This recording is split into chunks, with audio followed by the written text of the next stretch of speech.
Assalamualaikum warahmatullahi wabarakatuh. Waalaikumsalam warahmatullahi wabarakatuh. Rabbi shrah li sadri wa yassir li amri wal 'uqdatam min lisani yafqahu qawli. Amma ba'du. Puji dan syukur marilah kita panjatkan kepada Allah Subhanahu wa taala yang telah menciptakan apa yang di langit dan apa yang di bumi, dan yang telah menciptakan negara ini yaitu Indonesia. Dalam statistik Indonesia tahun 2025, bahwasannya penduduk di Indonesia itu berjumlah 284 juta jiwa. Pengertian ini bukan saya mengarang, tapi hasil observasi saya nyata bahwa saya meneliti tentang penduduk, betapa padannya penduduk di Indonesia seperti itu. Jadi saya akan menyampaikan sebuah presentasi yang berjudul teks laporan hasil observasi. Tetapi sebelumnya saya menghimbau kepada teman-teman sekalian untuk fokus terhadap apa yang saya presentasikan. Nanti saya akan buka sesi tanya jawab di akhir, dan teman-teman sekalian bisa mencatatnya terlebih dahulu. Oke, selamat pagi teman-teman, saya Sri Mulyani. Saya akan menjelaskan sebuah presentasi yang berjudul teks laporan hasil observasi. Mari kita lanjut ke pembahasan yang pertama. Ya, di sini ada pengertian teks laporan hasil observasi. Teks laporan hasil observasi adalah teks yang menyampaikan informasi atau fakta-fakta hasil pengamatan terhadap suatu objek secara sistematis dan objektif. Jadi, teks laporan hasil observasi adalah teks yang menyampaikan suatu informasi atau fakta-fakta hasil pengamatan kita, mau itu dari makhluk hidup, benda, dan sebagainya. Teks laporan hasil observasi ini disusun setelah seseorang mengamati sesuatu hal, lalu disusun di teks laporan hasil observasi. Teman-teman paham? Oke, karena teman-teman sudah paham, mari kita lanjut ke pembahasan yang kedua. Oke, di sini ada tujuan laporan hasil teks observasi. Yang pertama, menyampaikan hasil pengamatan secara faktual dan sistematis. Jadi, laporan hasil observasi ini menyampaikan hasil pengamatan kita secara fakta, bukan karena dibuat-buat atau bukan karena kita mendengar dari orang lain, melihat di TV. Jadi tujuannya itu menyampaikan hasil pengamatan apa yang telah kita amati langsung di lapangan, gitu ya. Jadi nyata, tidak ada yang misalkan dapat dari orang lain, dari TV seperti itu. Yang kedua, menjelaskan klasifikasi umum dan ciri-ciri khusus dari objek yang diamati, yaitu menjelaskan ciri-ciri khusus dari apa yang kita amati.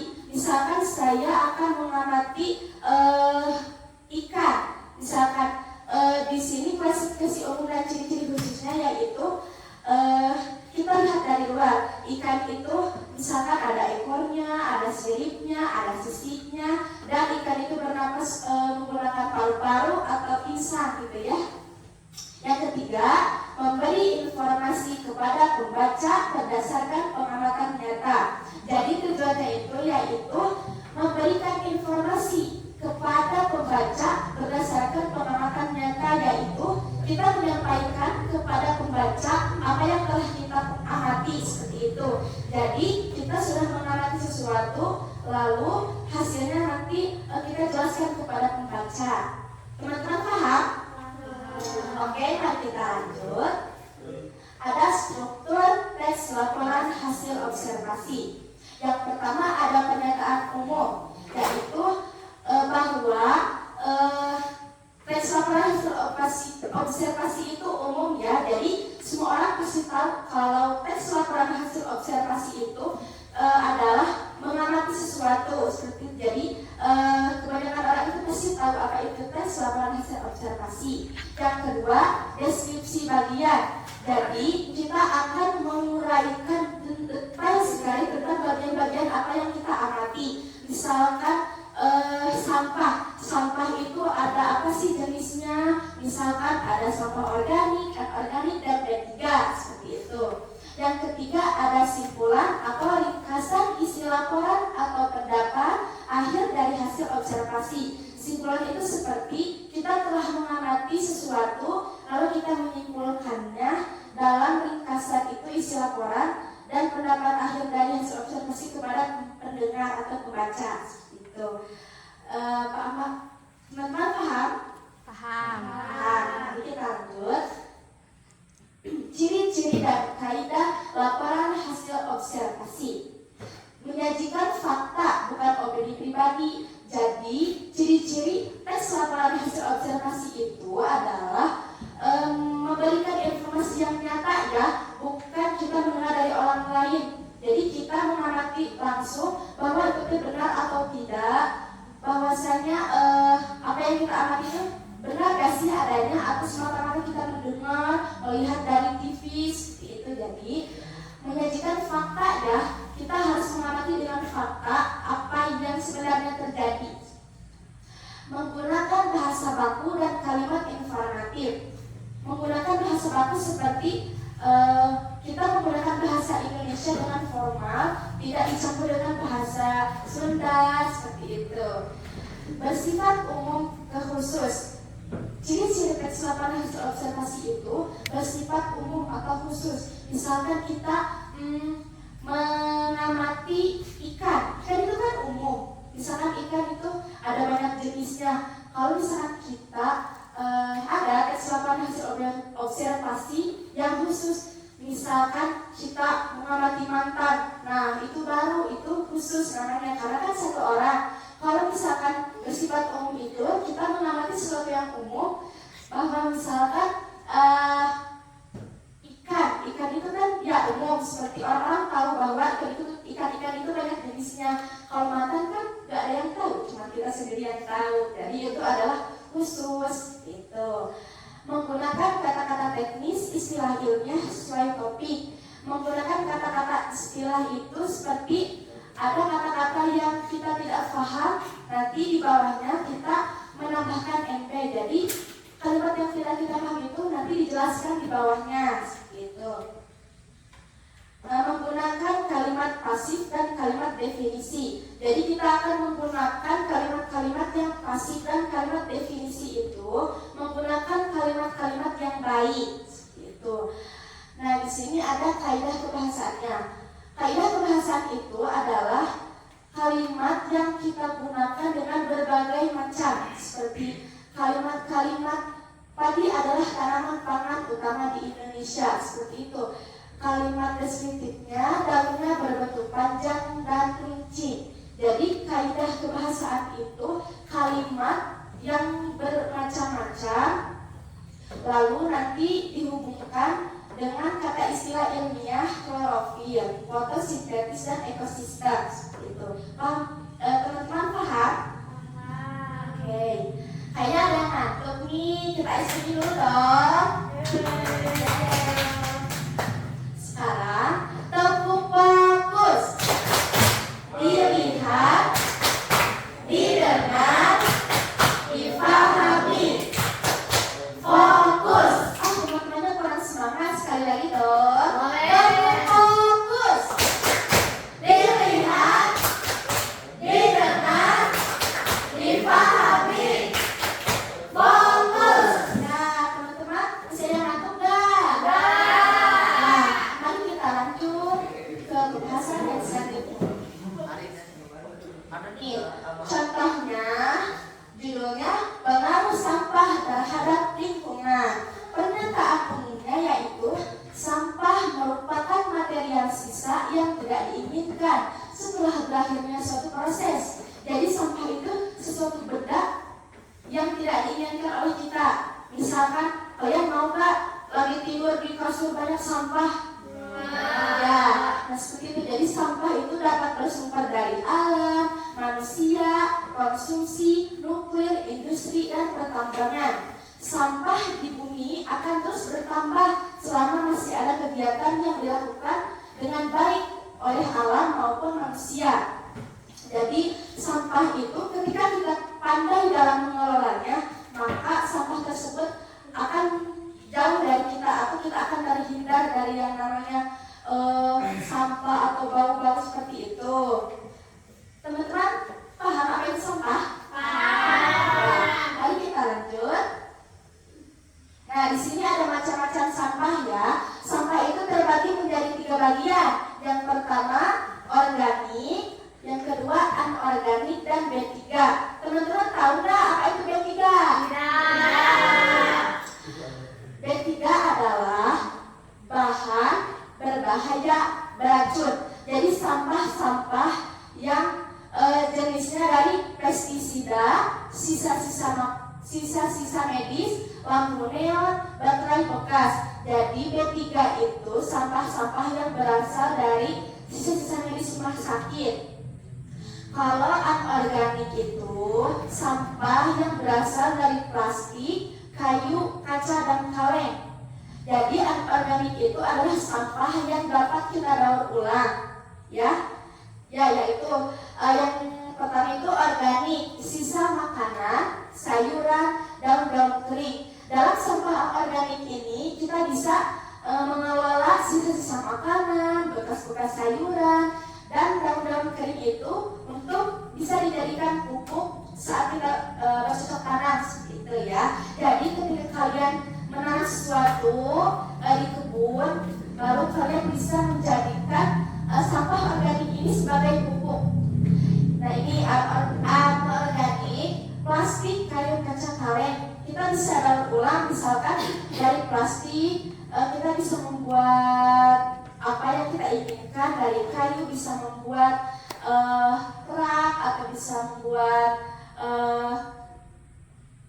gantungan kunci atau apa yang berasal dari kayu. Kaca, kaleng itu misalkan kita bisa buat mainan buat anak-anak. Nah, itu bisa. Jadi anorganik itu sampah-sampah yang bisa didaur ulang kembali. Kalau B3 itu ya yang tadi yang berasal dari pestisida, sisa-sisa medis, lampu neon, dan baterai bekas. Sampah-sampah B3 ini adalah sangat berbahaya. Jadi kita itu harus mengubur atau tidak kita bisa membakarnya agar tidak berdampak buruk terhadap manusia.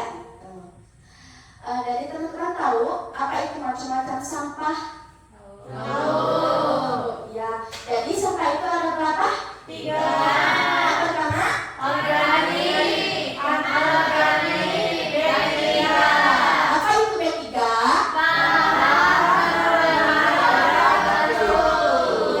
Bahan berbahaya beracun. Oke, mari kita lanjut bahasa dan selanjutnya. Deskripsi bagian sampah manusia dapat menimbulkan dampak negatif bagi kesehatan manusia. Jadi sampah itu dapat menimbulkan dampak negatif bagi kesehatan manusia, seperti limbah-limbah rumah tangga. Itu kan mengalir ke masyarakat, nanti bisa berdampak buruk terhadap kita. Nah, hal ini dikarenakan sampah dapat sebagai sarana perkembangan penyakit yang disebabkan oleh virus dan bakteri. Jadi di dalam sampah itu terdapat bakteri-bakteri dan virus yang akan berdampak buruk terhadap kita seperti itu. Jadi di sini sampah itu harus dikelola dengan baik oleh kita agar kita terhindar dari yang namanya virus corona. Oke, mari kita lanjut. Ini ada kesimpulannya. Sampah akan menimbulkan banyak sekali penyakit terhadap manusia jika manusia tidak pandai dalam membuang sampah sesuai dengan aturan pembuangan. Dan manusia harus pandai dalam mendaur ulang dan menjaga lingkungan sekitar. Jadi sampah itu menimbulkan banyak sekali penyakit kepada kita. Maka dari itu manusia atau kita harus pandai-pandai dalam mengelola sampah. Misalkan di rumah nih kita punya sampah-sampah organik, sisa makanan, sayuran seperti itu. Sebaiknya di rumah kita itu mempunyai sampah-sampah khusus seperti tong sampah yang bagus, misalkan tulisannya ini sampah organik, ini anorganik, dan ini B3. Nanti kita akan teratur dalam pembuangan sampah seperti itu. Lalu manusia itu harus pandai dalam mendaur ulang dan menjaga lingkungan sekitar. Kenapa ada banjir, ada longsor seperti itu? Dikarenakan ulah kita sendiri, ulah orang-orang yang tidak bijaksana. Jadi manusia itu harus menjaga lingkungan sekitar. Misalkan bergotong royong membersihkan lingkungan sekitar. Selokan-selokan yang banyak sampah kita harus kutipin bareng-bareng biar tidak tertimbul yang namanya banjir seperti itu. Dan kita tidak boleh sembarangan menebang pohon karena bila mana nanti terjadi erupsi seperti itu. Karena ada sebuah hadis menyebutkan an-nazafatu minal iman, kebersihan sebagian dari iman. Jadi kebersihan itu adalah sebagian dari iman. Maka dari itu, kalau kita orang-orang yang beriman, maka kita harus menjaga kebersihan badan kita, pikiran kita, lingkungan sekitar, misalkan seperti itu ya. Jadi orang-orang yang beriman itu pasti menjaga lingkungan sekitarnya, karena orang-orang yang beriman itu adalah yang menjaga kebersihannya. Oke, teman-teman, paham?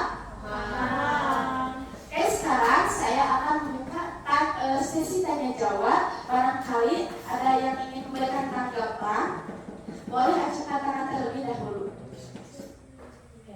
Ya. Jadi, apa kesimpulan dari laporan hasil observasi?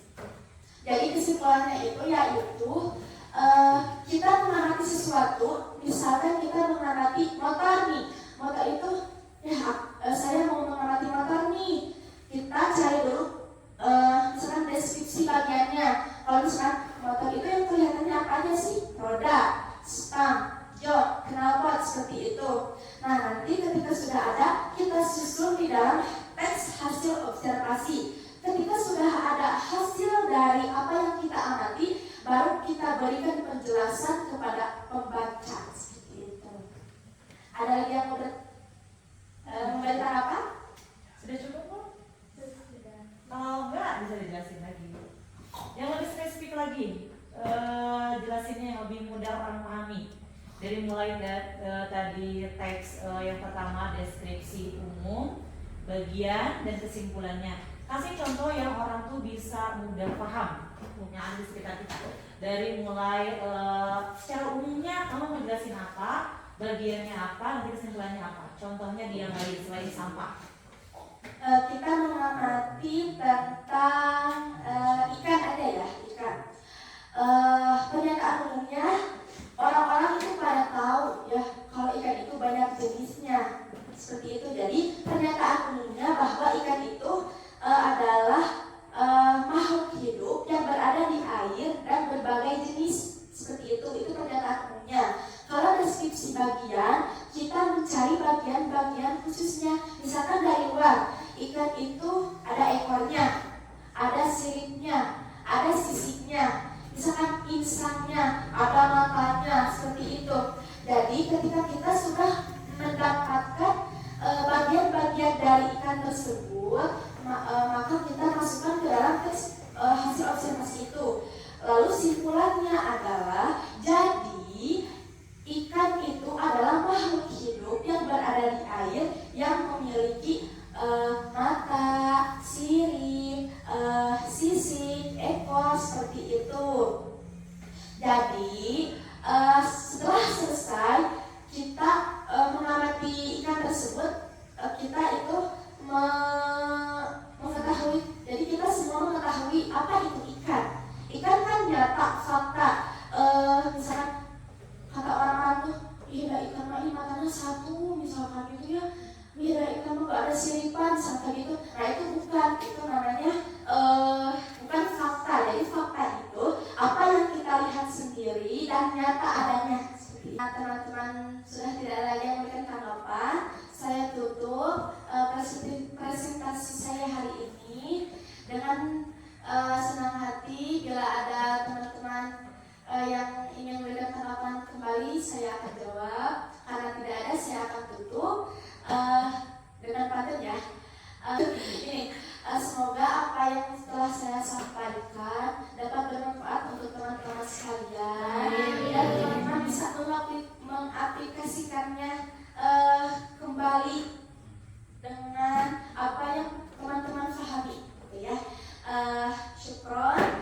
Wabillahi taufiq wal hidayah.